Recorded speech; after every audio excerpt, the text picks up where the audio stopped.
Caríssimos irmãos e irmãs, voltando ao tempo comum da vida da igreja, nós já estamos na 7ª semana do tempo comum, porque nós tivemos essas outras 6 semanas antes de começar o tempo da Páscoa, o tempo da Quaresma. E agora nós vamos entrar ou retomar a cotidianidade da vida de Jesus. As coisas que Jesus ia fazer no dia a dia. Encontrava pessoas, curava, expulsava demônios, como nós ouvimos. Só que se você percebeu, o Evangelho começa assim: Jesus, quando desceu do monte, juntamente com Pedro, Tiago e João, encontrou a multidão. Desceu do monte. Se nós andássemos um pouquinho para trás no Evangelho que nós ouvimos hoje, é o fato da transfiguração. Aqueles 3 que estavam com Jesus viram a transfiguração de Jesus, viram a manifestação de Jesus. Mas esses mesmos 3 se juntaram no meio daquela multidão que estava ali a discutir, e 3 realidades nos saltam ou nos saltaram nos ouvidos. A primeira característica do Evangelho que nós ouvimos: o espírito que estava naquele rapaz, naquele menino, era um espírito mudo. Mas não um espírito mudo simplesmente. Alguns historiadores, alguns estudiosos, alguns exegetas vão dizer que esse tipo de manifestação, que rangia os dentes, que espumava pela boca, era a epilepsia que hoje nós conhecemos, mas naquele tempo eles pensavam que era um espírito impuro. Mas o mais importante não era se era um espírito ou se não era um espírito. O mais importante é que deixava aquele menino mudo e surdo. A primeira característica do Evangelho, até porque faz ligação com a primeira leitura do livro do Eclesiástico. A palavra de Deus é fonte de toda sabedoria. A palavra de Deus é aquela que guia os passos. A palavra de Deus é luz para os nossos passos. Quando não existe essa palavra, existe trevas, existe escuridão, existe perdição. Porque se é a palavra de Deus que guia os nossos passos, se é a palavra de Deus que é luz para os nossos passos, quando nós estamos perdidos, é porque a palavra de Deus já não fala mais aos nossos ouvidos. E veja que esse menino não era apenas mudo, ele era também surdo. Uma vez surdo, ele não tinha como falar. Mas preste atenção numa coisa: o que é que tem nos calado? O que é que tem nos deixado mudos? Diante de situações escandalosas que nós vamos ouvindo, nós ficamos mudos. Tantas situações que vão chegando aos nossos ouvidos, basta ouvirmos ou assistirmos um telejornal. São situações escandalosas que muitas vezes nós vemos e nós vamos ficando mudos, porque todas essas coisas que vão dizendo, todas essas coisas que vão falando, todas essas falsas verdades que vão querendo que entre pelos nossos ouvidos, não são palavras de Deus, e por isso nos deixa mudos. E aí eu falo para nós cristãos, para quem não é, não me interessa, aqui. Mas para nós cristãos, que diante de um mundo descristianizado, que faz entrar pelos nossos ouvidos tantas coisas que vão contra a palavra de Deus, eu só fico mudo, eu permaneço mudo, e eu estou dizendo mudo, eu não tenho argumento para lutar contra certas coisas, é porque não tenho a palavra de Deus que entra pelos meus ouvidos. E é por isso que eu fico mudo. Diante de certas situações que nós vamos vendo, diante de certas coisas que nos ditam que é verdade, que ditam que são leis, que ditam que tem que ser assim a partir de agora, porque as coisas mudaram, você tem que aceitar à força certas coisas porque dizem que é assim. Nós vamos ficando mudos, porque a palavra de Deus, que é luz para os nossos passos, que é aquela que ilumina os nossos passos, aquela que direciona os nossos passos, não entra mais pelos nossos ouvidos, porque nós vamos deixando espaço para estas coisas e vamos perdendo espaço na palavra de Deus. Como é que eu posso ser guiado pela palavra de Deus, se muitas vezes eu não tenho nem mesmo contato com a palavra de Deus? Será que eu, ao pegar a Bíblia, eu sei pelo menos manusear a Bíblia? Será que eu sei qual que é pelo menos o primeiro livro da palavra de Deus? Será que eu sei a sequência? E não apenas a palavra de Deus que fala na Bíblia, mas a palavra de Deus que fala nos fatos. A palavra de Deus que fala na história, a palavra de Deus que fala na vida dos santos, a palavra de Deus que é o próprio Jesus. Quando essa palavra de Deus não entra pelos nossos ouvidos, nós nos tornamos mudos, porque não temos argumentos para lutar sobre certas coisas. E aí vamos dizendo, é assim mesmo, agora é assim. É uma pessoa otária,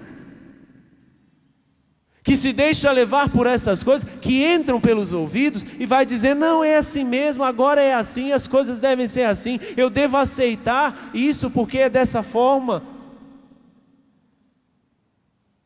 É porque a palavra de Deus não entra nos nossos ouvidos e por isso nós nos tornamos mudos. Essa é a primeira característica do Evangelho. A segunda característica do Evangelho da liturgia de hoje. Quando a palavra de Deus não entra pelos nossos ouvidos, acontece o que aconteceu com aquele pai. Aquele pai daquele menino que tinha esse problema, chega até Jesus e pede que Jesus possa fazer alguma coisa. Mas ele não simplesmente pede, ele duvida. Se podes fazer alguma coisa, faça. Jesus eu dei até um pouco de ênfase quando eu estava proclamando o Evangelho, porque é uma pergunta assim, se podes. Jesus, ao responder para aquele homem, diz assim, peraí, você está pensando que está falando com quem? Acho que você não conhece com quem você está falando. Se podes. São Paulo vai dizer que a fé entra pelos ouvidos. Se a palavra de Deus não entra pelos nossos ouvidos, nós não vamos ter fé. Nós não vamos acreditar naquele que realmente nós colocamos a nossa confiança. E por isso vamos aceitando outras verdades. E por isso vamos aceitando outros deuses. E por isso que nós vamos aceitando outras religiões, outras coisas que vão nos dizendo. Se podes, aí fica só no campo da cura pela cura, fica só no campo superficial. E a fé não passa apenas pela cura. A fé tem um passo além da cura. Porque a cura pode ser sim o encontro pessoal com Jesus, mas se ela só fica na manifestação do superficialismo da cura, ela não entra no coração, porque ela precisa ser acompanhada pela fé que entra pelos ouvidos. Acompanhada por essa fé que entra pelos meus ouvidos e que fortalece. Eu sei em quem confiei. Eu acredito na verdade de Jesus. Eu acredito na justiça de Jesus. Eu acredito na libertação de Jesus. Mas se eu não acredito, se eu não faço experiência com essa palavra, se eu não deixo que essa palavra entre nos meus ouvidos, eu vou fazer a mesma pergunta. Eu posso até me aproximar de Jesus. Eu posso até pedir para Jesus. Eu posso até rezar. Mas vou rezar assim, se podes, faça alguma coisa. E a resposta para mim e para você hoje é o que Jesus disse para aquele homem: se podes, tenha vergonha na cara. Completando, né? Olha que ousadia minha, completando aquilo que Jesus disse. Se podes, tudo é possível aquele que crê, vai dizer Jesus. Mas como é que uma pessoa crê se essa pessoa não é penetrada pelos ouvidos com a palavra de Deus e pelo contrário é penetrada nos ouvidos por outras palavras de falsos deuses, de falsos profetas que agora trazem como que agora é a libertação da humanidade. Você me segue, é a libertação da humanidade. Você me segue, é desse jeito que tem que ser e eu vou te libertar. Eu te dou ali uma coisinha e você faz o que eu te mando. Eu te dou ali uma cesta básica e você faz o que eu te mando, inclusive a tua opinião. Inclusive a tua opinião muda por pouca coisa. Não, eu te dou ali uma cesta básica, um pacote de arroz, de feijão, você muda a opinião. Completa o que Jesus falou. Se podes, tenha vergonha. Terceira característica do evangelho de hoje. Por que os discípulos não conseguiram expulsar este demônio? Por que os discípulos de Jesus não conseguiram expulsar o demônio? A fé que entra pelos ouvidos é confundida com outras coisas que entram pelos ouvidos.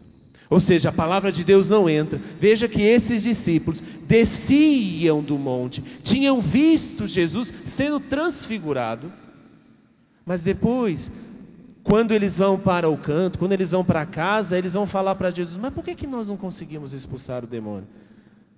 Jesus, com toda a paciência, vai dizer assim: certos demônios só são expulsos na oração. Aí é você aprender a falar com Deus, para que você possa falar de Deus. A oração é isso. É por isso que nós nos tornamos mudos, para defender aquilo que são os nossos conceitos, aquilo que é a verdade de Deus que nós acreditamos, porque nós não falamos com Deus. Como é que nós vamos aprender a falar de Deus? Se nós não conseguimos falar com Deus e ficamos até mesmo naquela oração superficial de fazer coisas, na oração às vezes do comércio, de fazer trocas com Deus, ou de cumprir normas. Falo agora para nós que somos membros de comunidade, nós somos consagrados, temos regras de vida, a nossa espiritualidade, a nossa oração, que é falar com Deus, para que nós possamos ser inspirados a falar de Deus, não se baseia no fazer coisas, mas se baseia no estar na presença de Deus continuamente. E se eu não estou na presença de Deus continuamente, eu ignoro a festa que nós celebrávamos ontem, que é a festa de Pentecostes. E o que é a festa de Pentecostes? Não é mais ter Deus conosco, mas é ter Deus em nós. É acreditar que Ele está a qualquer momento comigo. Então, aprenda a falar de Deus, ouvindo o que Ele fala, através da tua fala, diretamente a Ele. Que o Senhor nos converta a cada dia e nos faça experimentar a verdadeira graça de falarmos dele, porque antes ouvimos o que ele nos diz.